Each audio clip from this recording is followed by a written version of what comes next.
बाकी पीछे पीछे परबत वाले पासे टीम है जी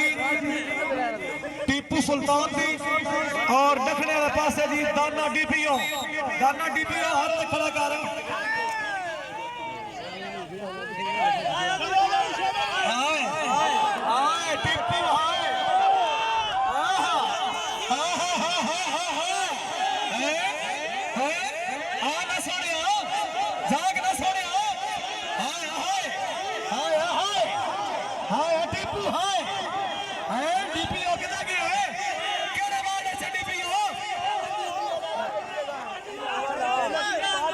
झटका डीपीओ दा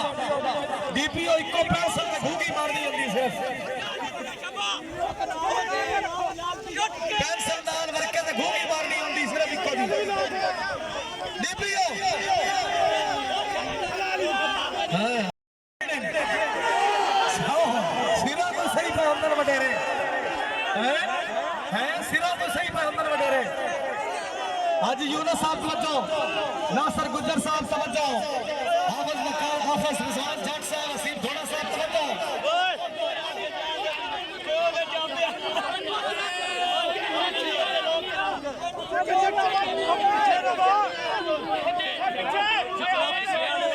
इधर भाई डीपीओ ने जरा पिछला बंदा है ना सारे तो तकड़ा है वो बहुत तकड़ा नहीं अल्लाह ने मिलना पिया